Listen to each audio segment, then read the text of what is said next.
Bonjour à vous, bienvenue sur Éric Jardin TV, 100% digital. Bonjour Renaud. Bonjour Laurent, merci de nous accueillir chez vous pour ce nouvel atelier. Un atelier spécial, comment arroser son jardin. On verra les différentes ressources qui se prêtent à vous, dans le respect de l'environnement, pour une meilleure gestion de l'eau. 4 types de sources, Renaud. La première, on peut parler de lac ou de rivière. Voilà, on a parfois à proximité de chez soi un lac, une rivière, un petit cours d'eau sur lequel on va prélever un petit peu d'eau pour notre arrosage. Ça va être réservé, ce type de source, exclusivement pour de l'arrosage, simplement parce qu'on a une eau qui est rarement très claire, on peut avoir des particules organiques en suspension, pas mal d'impuretés, donc on va les réserver exclusivement pour l'arrosage. Concernant les sources, alors là, c'est des sources qui peuvent être, auxquelles on a accès souvent par intermédiaire d'un puits. Là, on est sur une eau qui est souterraine, qui est donc déjà préfiltrée naturellement, dans laquelle on retrouve moins d'impuretés. Donc là, on pourra l'utiliser toujours pour de l'arrosage, mais éventuellement aussi, pourquoi pas, pour un usage domestique. on peut aller utiliser également des eaux dans des citernes. Exactement. Ça, on l'a de plus en plus. Récupérer l'eau de pluie, c'est un geste écologique. Et donc, on va utiliser par l'intermédiaire de citernes qui peuvent être en béton, en PVC, souple extérieur. Ce type de citerne nous permet de récolter l'eau de pluie et de pouvoir toujours arroser derrière. Alors, on va pareil la réserver essentiellement à l'arrosage parce qu'on peut avoir des filtres en amont, mais on n'est pas sur des quantités d'eau énormes et donc on va plutôt le réserver aussi pour l'arrosage. Le plus connu aussi, c'est l'eau de ville. L'eau de ville, tout à fait. Parfois, on n'a pas accès à une source extérieure, notamment quand on habite dans une agglomération, par exemple. On n'a pas forcément un puits, pas forcément d'autres sources d'approvisionnement. Et donc, on va utiliser l'eau du réseau. Et là, on va l'utiliser essentiellement pour des petits terrains, parce qu'on est souvent sur des débits limités. Et donc, on va éviter d'arroser les grandes surfaces. Un arrosage pour chaque besoin, on va choisir les pompes d'arrosage. On va voir comment fonctionne un arrosage enterré, Comment l'arrosage avec le jardin de ville, le principe du goutte à goutte l'arrosage de surface. et les différents tuyaux raccords que vous avez en magasin pour vos besoins. Choisir sa pompe avec nos pratiquement 25 références que vous trouverez en magasin. Il existe 2 types, la pompe de surface ou la pompe immergée. La pompe de surface avec une particularité, on va pouvoir aspirer à des profondeurs maxi de 8 mètres. La pompe immergée va nous servir pour tous les autres besoins, donc les profondeurs d'aspiration supérieures à 8 mètres, voire inférieures aussi, puisqu'elle possède d'autres atouts.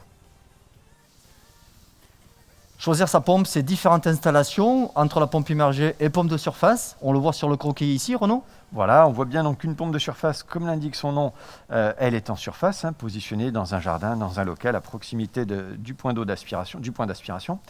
La pompe immergée, elle, va être forcément en fond de source d'approvisionnement en eau, et elle va nous permettre de remonter l'eau pour avoir accès à ça. Les pompes de surface, Renaud, on va avoir 2 familles de pompes, la monocellulaire et la multicellulaire. Tout à fait, Laurent. Les monocellulaires, une seule turbine au niveau de la partie hydraulique de la pompe.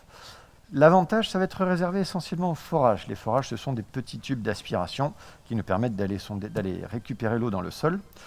On va être sur des petits débits de pompe, des débits plus petits qu'une multicellulaire, donc on va le réserver aux petites surfaces. L'avantage, c'est qu'elles sont beaucoup plus résistantes aux impuretés, ce que l'on peut avoir régulièrement dans les forages. Elles sont moins onéreuses aussi à l'achat que les multicellulaires. En revanche, donc petite surface, et en plus, elles sont quand même beaucoup plus bruyantes que des pompes multicellulaires. Multicellulaires, nous avons plusieurs turbines à l'intérieur. L'intérêt des plusieurs turbines, c'est d'amener plus de puissance en sortie, donc plus de pression, et un débit qui peut être plus important. On va la réserver exclusivement aux puits busés, puisque là, on va être très sensible au sable. Donc on va pouvoir, avec ce type de pompe, arroser des surfaces beaucoup plus grandes. Elles sont plus silencieuses aussi, donc c'est non négligeable. Dans les inconvénients, on va être sur des moteurs qui sont plus puissants, donc plus chers, et un peu plus sensibles, comme je l'ai dit, au sable. Une installation d'une pompe de surface, on voit par le schéma, Renaud, on a beaucoup de formules à utiliser avec les meilleurs conseils en magasin. Voilà, nos experts vous calculeront quelle est la pompe la mieux adaptée à vos besoins en fonction donc, des hauteurs d'aspiration et des hauteurs de refoulement et de votre besoin. Une pompe de surface, on a concrètement un tube d'aspiration qui descend dans notre point d'eau avec une crépine. Cette crépine est équipée d'un petit filtre qui permet de garder les plus grosses impuretés, un clapet anti-retour qui nous permet de garder toujours le circuit amorcé et ensuite on vient remplir donc, la pompe d'eau et ça nous permet d'arroser. Bien entendu, avec la largeur de gamme que nous avons au magasin, les besoins seront adaptés concernant les pompes multicellulaires et monocellulaires. Et ensuite, on enchaîne avec les pompes immergées, Tout à en fait. fonction soit d'un puits busé ou d'un puits avec forage. Voilà. Le puits busé, ce sont des puits qui généralement font 80 cm de diamètre, 1 mètre de diamètre, voire plus. Donc très large. L'intérêt, c'est qu'on va pouvoir y mettre des pompes qui sont un petit peu plus grandes, donc des pompes de diamètre 125 par exemple, et surtout des pompes qui peuvent être équipées d'un flotteur manque d'eau. On va voir après au niveau sécurité pompe en quoi cela est important. Voilà, c'est des pompes qui sont plus larges et donc qui permettent aussi de brasser des débits souvent plus grands. A l'inverse, les forages, comme je le disais tout à l'heure, ce sont des tubes un peu plus petits, des diamètres qui font 100, 110, 125 par exemple, dans lesquels on pourra intégrer une pompe qui sera plus fine, souvent plus haute aussi. Mais par contre, là, on n'aura plus la possibilité de rajouter un flotteur manque d'eau. Il faudra donc trouver d'autres systèmes pour pallier à ce phénomène. Et ensuite, c'est des pompes qui sont parfois aussi équipées d'un coffret de démarrage lorsque le condensateur n'est pas intégré. Comme l'installation de la pompe de surface, vous trouverez en magasin comment monter, installer une pompe immergée avec bien entendu des risques ou des problèmes limités par rapport au problème d'amorçage, pas de risque de gel et pas de bruit. Voilà, ce sont les principaux avantages de la pompe immergée. Simplicité d'installation, elle est au fond du puits. Alors on évite de la mettre directement au fond pour ne pas aspirer toutes les impuretés qui seraient déposées dans ce puits ou dans cette source d'eau. On va donc la rehausser un petit peu, mais pas de problème d'amorçage puisqu'elle est tout le temps dans l'eau.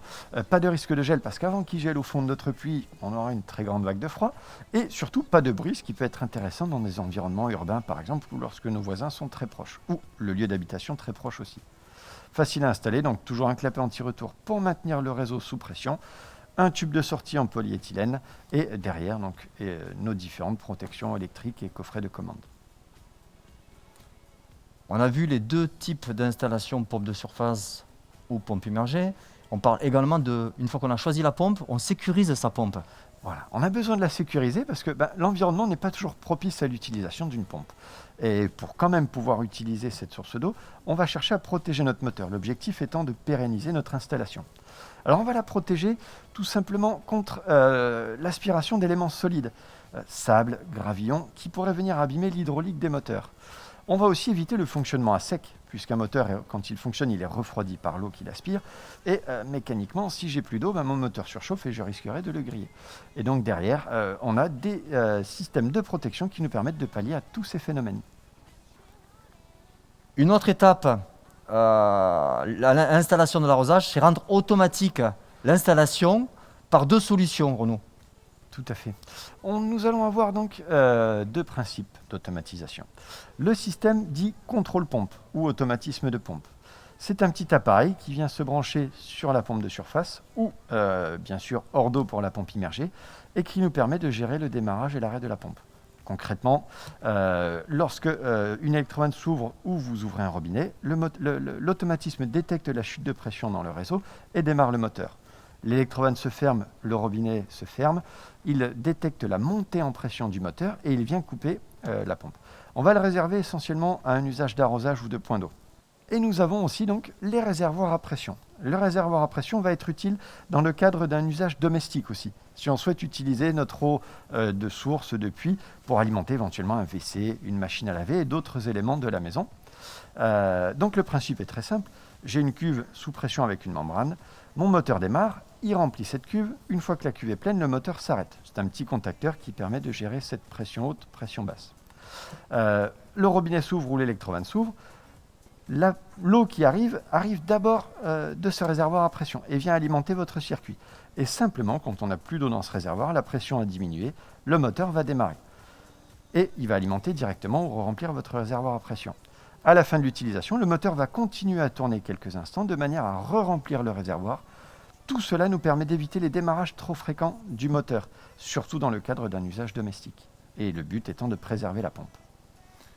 Chaque besoin est égal à chaque modèle. Vous découvrirez en magasin le modèle, la cuve qui convient le mieux à votre installation. Exactement. On a des cuves qui vont de 25 à 500 litres, sachant que, et détail important, la capacité utile de la cuve, c'est environ 30% de sa réserve. Donc une cuve 100 litres, par exemple, vous aurez à peu près une réserve d'eau utile de 30 litres.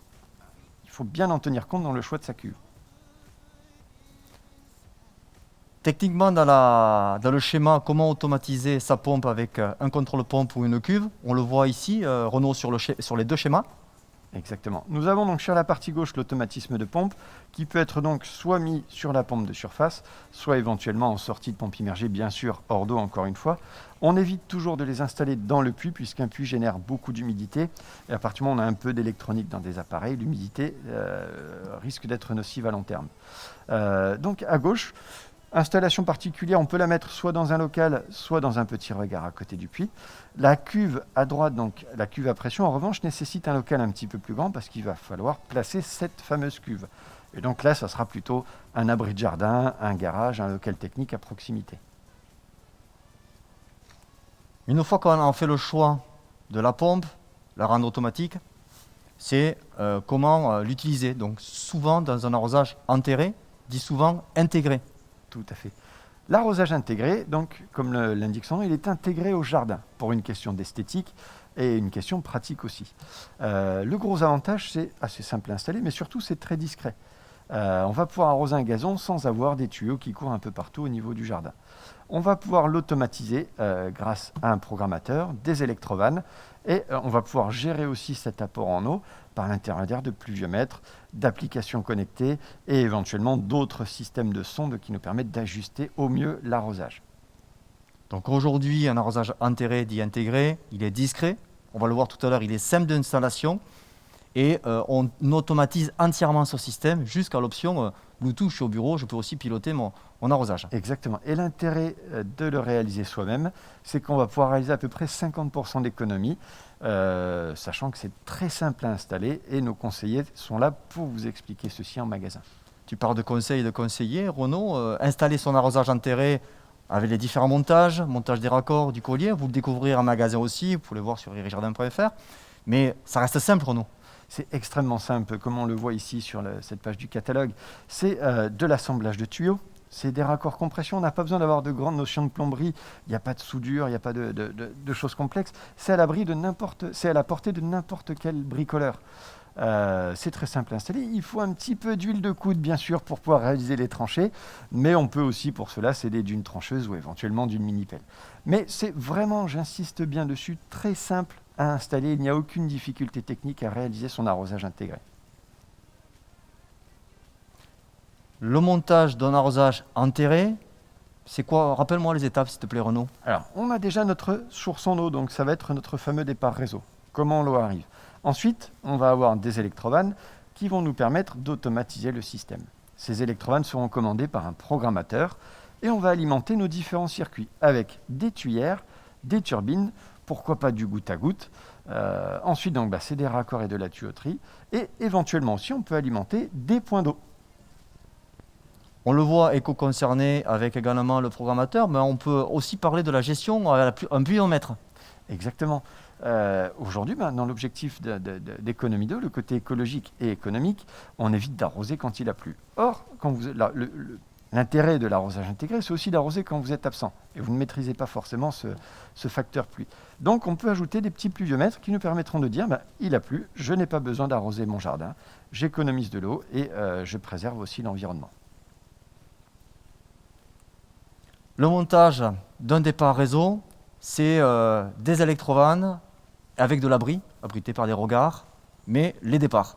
Voilà. Les départs, en fait, on va tout simplement avoir une nourrice qui nous permet de répartir nos différents circuits. Ça peut être des circuits commandés par Electrovan pour tout ce qui va être automatique, réseau de turbines, tuyères, goutte à goutte. Et aussi, sur cette nourrice, on va intégrer une partie qui, elle, ne sera pas commandée par une Electrovan. Ça sera la fameuse partie point d'eau qui nous permet éventuellement de laver la voiture ou d'arroser manuellement une partie du jardin. Ce qui est important, c'est que ce départ de réseau soit à l'abri des intempéries. Ça peut être soit dans un regard dans le jardin à proximité du puits, soit si vous avez à disposition un local technique, un garage à proximité. On le voit sur cette diapo, c'est la composition des différents éléments que compose un arrosage automatique dit enterré. Tout à fait. Nous avons donc en premier lieu les électrovannes. C'est donc cette vanne qui va s'ouvrir ou se fermer automatiquement. Les électrovannes, donc différents modèles en fonction des types de pas de vis pour adapter au mieux à votre nourrice. Et derrière, on a parfois des petits régulateurs de débit aussi dessus. Et elles vont s'adapter aussi à notre programmateur. Si on est sur un programmateur alimenté à pile, en 9 volts, donc ce sera des électrovannes spécifiques, ou si nous sommes sur un programmateur alimenté au réseau en 24 volts, puisque on est sur de la basse tension, transformateur inclus bien sûr avec le programmateur, là on sera donc sur des électrovannes adaptées. Les programmateurs, le choix va se faire en fonction des besoins et du côté connecté ou non du programmateur. Ensuite, nous avons ce qui nous permet d'arroser, des tuyères ou des turbines. La tuyère va être réservée aux petites distances, idéalement inférieures à 5 mètres, et c'est un arrosage en continu en pluie. La turbine, on va plutôt chercher la distance, et donc là, ça va être un jet qui va tourner et qui nous permet d'aller jusqu'à des distances d'une dizaine de mètres, par exemple. Et bien sûr, les éléments essentiels, ce sont les tuyaux et les raccords qui vont composer notre arrosage. Et on va utiliser des tuyaux plutôt en polyéthylène. L'intérêt du polyéthylène, c'est que c'est un tuyau semi-rigide qui va s'adapter aux différents légers, on va dire, mouvements de terrain et éviter donc de casser dans le sol. Nos experts en magasin vous le diront de ne jamais mélanger la tuyère et la turbine. Exactement. On n'est pas sur la même pluviométrie d'arrosage. Et donc, on va essayer, dans la mesure du possible, de créer des réseaux de turbines et des réseaux de tuyères. Sinon, mécaniquement, ma tuyère qui arrose en continu amènera beaucoup plus d'eau que ma turbine au même endroit. Quand vous déposez en magasin une étude, à quoi ça ressemble? Et voilà, vous avez des cercles, des demi-cercles, des départs, des turbines. Tout est visible du départ jusqu'au bout de l'arrosage. Et pour ces besoins-là, pour répondre à cette étude-là, on a besoin de pas mal d'éléments, Renaud. Et voilà. Afin de pouvoir réaliser au mieux l'étude de votre arrosage intégré, la première des choses, le premier élément dont on a besoin, c'est un plan à l'échelle. J'insiste bien à l'échelle parce que nos experts vont réaliser un tracé dessus. Le tracé des zones arrosées et l'implantation des différents arroseurs. Ce plan, donc à l'échelle bien sûr, il doit comporter aussi dessus les limites de votre terrain. L'objectif, ce n'est pas d'arroser chez le voisin non plus. On va y dessiner les allées, les terrasses, les abris, les éventuels arbres que l'on aurait, les zones de séchage du linge par exemple, une piscine, tout à fait Laurent. Une piscine à prévoir. Voilà. Toutes les zones que l'on ne souhaite pas arroser, il faut qu'elles figurent sur ce plan. Les arbres et les arbustes ainsi que les massifs sont importants parce on a besoin de les arroser, mais ils peuvent gêner l'arrosage de nos éléments. Et le dernier élément, c'est de nous indiquer où vous souhaitez des points d'eau. Des points d'eau donc, qui seront alimentés par l'eau de votre source, qui vous permettront éventuellement de laver une voiture, une terrasse, ou pour de multiples utilisations. Et ce plan doit bien entendu inclure les éventuels dénivelés que l'on aurait sur le terrain, car ils sont très importants pour déterminer l'emplacement des arroseurs. Une autre source utilisée pour l'arrosage de votre jardin, c'est l'eau de ville, Renaud. Tout à fait. L'eau de ville, donc parfois on n'a pas accès, comme je le disais en introduction, on n'a pas accès à une source type puits ou lac, rivière, petit cours d'eau. Et donc on va utiliser l'eau de ville. Et là, l'eau de ville, elle a un coût économique assez important. Donc on va le réserver plutôt aux petites surfaces. Petit jardin, on veut se créer un petit carré vert, ça peut être très sympa. À ce moment-là, on va pouvoir utiliser l'eau de ville. Mais comme on est sur l'eau de ville régulièrement sur des petites pressions, petit débit, on va utiliser des arroseurs spécifiques qui, eux, sont à bas débit. On aura toujours besoin de la même quantité d'eau et on va donc jouer sur les durées d'arrosage, tout simplement. Comment se schématise l'installation d'un arrosage avec l'eau de ville? Même principe que pour l'arrosage intégré standard. On aura toujours notre départ qui, cette fois-ci, donc, sera réalisé à l'eau de ville. Notre nourrice qui va contenir les électrovannes pour répartir l'eau sur les différents circuits. Notre fameux programmateur. Nos bus bas débit qui vont nous permettre de pouvoir arroser quand même une grande surface malgré le peu d'eau qui peut arriver. On peut aussi créer des points d'eau avec l'eau de ville, bien sûr. Et éventuellement un arrosage goutte à goutte. Comme on va chercher à optimiser cet arrosage, on va pouvoir aussi jouer sur l'effet goutte à goutte. Et bien sûr, toute notre tuyauterie et nos raccords nécessaires, on va être sur la même tuyauterie que l'arrosage intégré. Les diamètres seront peut-être différents simplement. Le goutte à goutte, un rappel particulier sur ce genre d'installation avec différents accessoires? Le goutte à goutte, c'est idéal pour tout ce qui va être potager, massif, arbustes, arbres, etc. pour des besoins d'arrosage ciblés. L'intérêt du goutte à goutte, c'est qu'on va adapter aux besoins de chaque plante le type d'arroseur que l'on souhaite. Donc voilà, ça nous permet d'économiser sur la facture d'eau parce qu'on n'arrose pas toute une surface inutile, on arrose vraiment où on a besoin et donc on va avoir un arrosage ciblé. Dans le goutte à goutte, Renaud, il existe de multitudes de solutions d'arrosage. Exactement, comme on l'a vu précédemment aussi. Le goutte à goutte, c'est un arrosage qui va être plutôt ciblé. Alors on va le cibler de différentes manières, soit par de l'aspersion.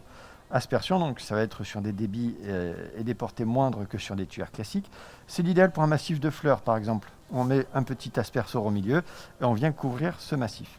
On a la possibilité aussi d'avoir des goutteurs réglables pour un arrosage très précis et surtout dans le cadre où plusieurs plantes sont à la suite et nécessitent des besoins en eau différents.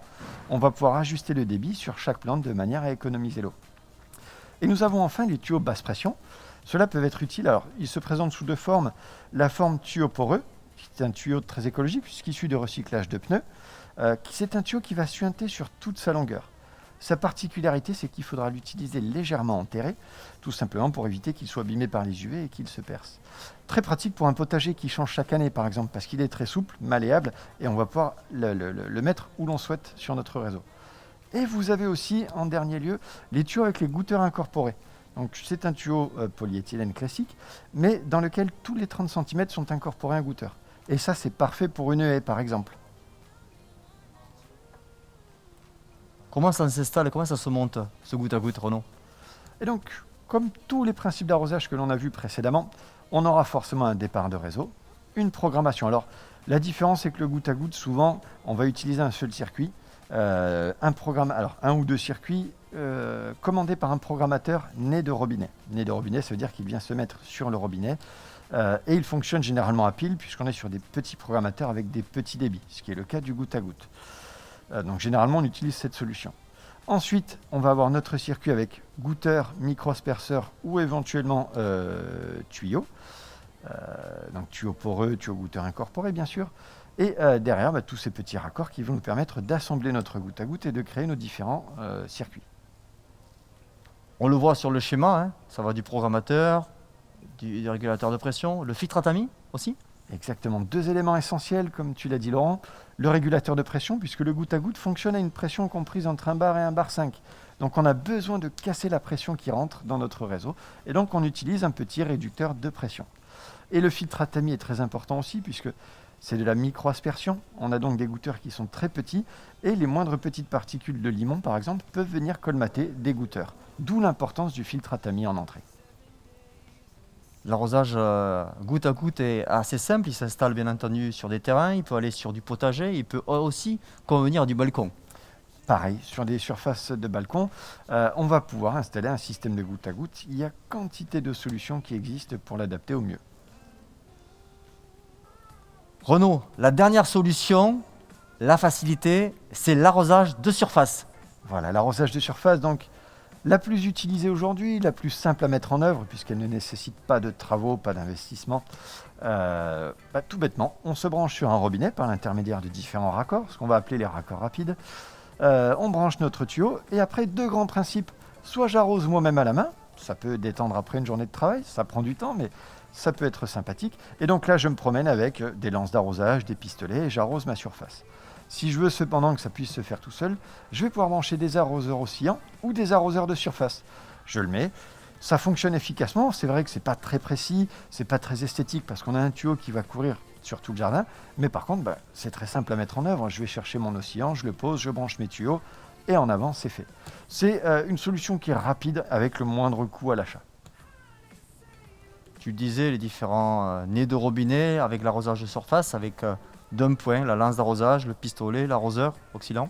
Voilà, les trois grands types d'arrosage de surface. Bien entendu, en magasin, vous découvrirez tous les raccords et les tuyaux pour permettre l'installation d'un arrosage de surface, de l'arrosage enterré, du goutte à goutte, du poreux, de l'asperceur. C'est Voilà, ça, Renaud? C'est ça. On retrouve tous les raccords, même pour vos bricolages quotidiens, quand vous avez besoin de réparation, de modification. Venez chez nous, nos experts pourront vous aider à trouver les meilleures solutions. Et bien sûr, on a une large gamme de raccords et de tuyauterie.